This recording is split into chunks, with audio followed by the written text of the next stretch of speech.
Hey, hello leaders, and welcome back to another episode of Run to Your Leadership Challenges. So we have made it to the number one most downloaded episode of our very first year.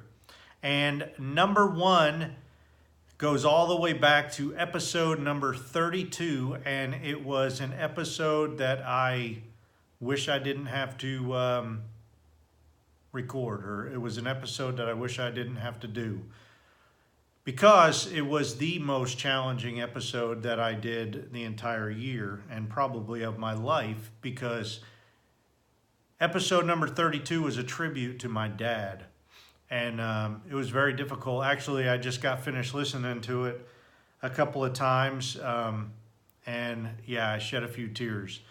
So I'm going to get right to it. I'm going to hit the record button. I don't know if I'm going to make it through this without crying a few times, but I think I've cried all out. That's why I look like this.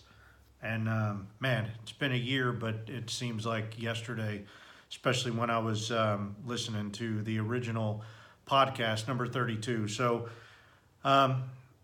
please go back and listen to episode number 32 if you have iTunes, Stitcher, SoundCloud. I think it's on SoundCloud. iHeartRadio, it might be on there. So go back and listen. It's definitely on iTunes. You can see it, and you'll see the tribute that I did for my dad. Today is a little bit more of a tribute, but it's more of a lesson learned and just some things that I've dealt with over this past year. So I think I'm ready, and I'm going to try to get through this in one take. So I'm going to hit record. You'll hear a couple minutes of silence, and then we'll go from there.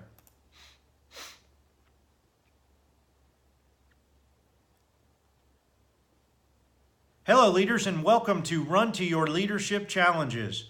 Hey, we made it to number one. Today we revisit the most downloaded episode from our very first year, and it was originally aired as episode number 32.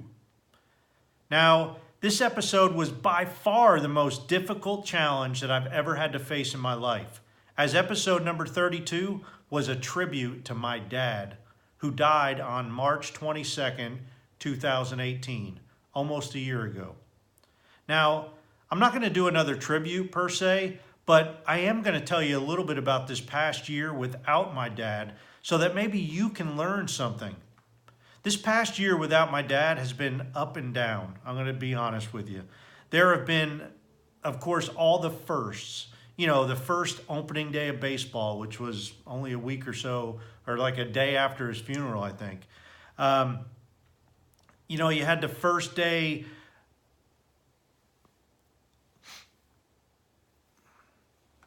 We went through his first birthday without him, the first World Series without him.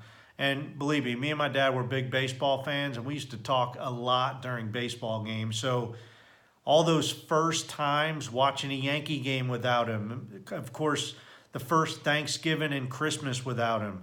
And, I'm not going to lie, there were many, many tough days that just out of the blue, I would start crying just thinking about him, including about 5 minutes ago when I re-listened to episode 32. I cried like a baby. And, I mentioned in the original episode how his passing was so sudden. Heck, I had talked to him just the day before. And when the phone rang on March 22nd, that afternoon, I looked at my phone and I thought it was him. Well, nothing could ever prepare you for that phone call. I've often thought over the past year about how he went so fast without hardly any warning. And I wondered if it's easier to have someone fade away with a terminal illness so you can say your goodbyes and so you can prepare yourself for that. But personally, man, I'm glad he went quickly. After all, that's exactly how he wanted to go. So he got his wish. Now today, as I reflect back over this year without my dad, I want to offer you this piece of advice. No matter what your relationships are with your loved ones, make amends and reach out to them. Make an effort to go see them, or at least Get some kind of schedule going where you can call them on a routine basis. The bottom line is, don't take for granted that you can pick up your phone or drop by their house to say hello. I'm horrible at this, I'll have to admit. And I know I need to call my mom and sisters more often. So I'm going to add it to my calendar to ensure that I make the time. And maybe you should do the same thing. You know, me and my dad had a relationship that I wish every father and son could have. And our last words that we said to each other were, "I love you." A lot has happened over this past year, but one thing that hasn't changed is the love that I have for my dad. He may be gone, but he's surely not forgotten. And that love that I had for him and have for him has not even begun to dwindle in the least bit. And a large part of him lives on within me. So if your loved ones are still with us, go give them a hug. Or as a minimum, pick up the phone and give them a call. If for nothing else, just to say I love you. That's it. I love you. Hey, thanks for listening. Run to your challenges. Okay, that's it. I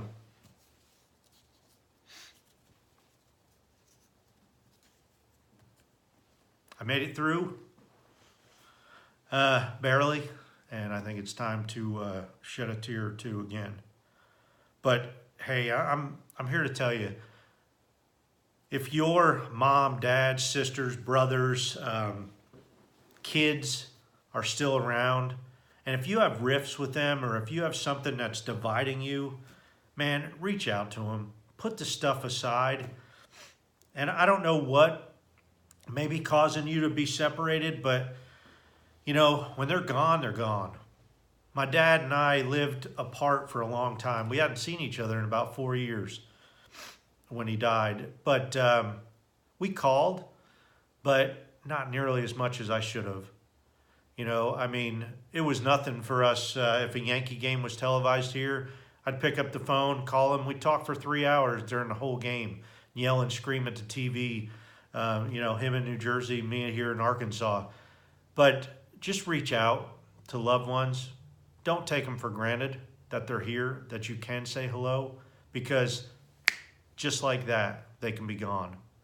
And so, you know, if your spouse, your wife, your husband, kids, if you're having an argument, man, make up before you leave the house.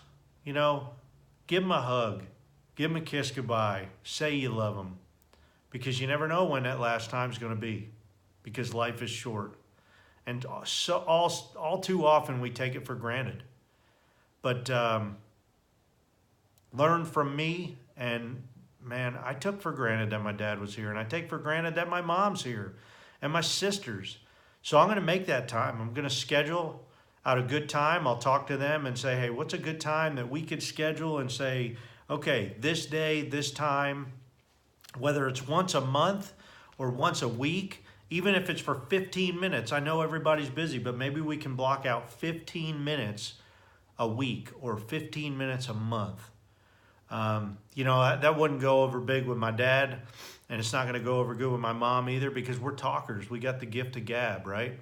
But, man, just reach out. Put it on your schedule and make the time, because tomorrow doesn't come for some people.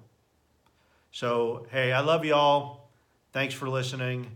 And as always, keep running to your challenge. This year without my dad has been the biggest challenge of my life. And every day I'm running to it. So build your legacy, but man, love your loved ones and don't take them for granted. Thanks a lot for listening. Run to your challenges, and we'll see you soon.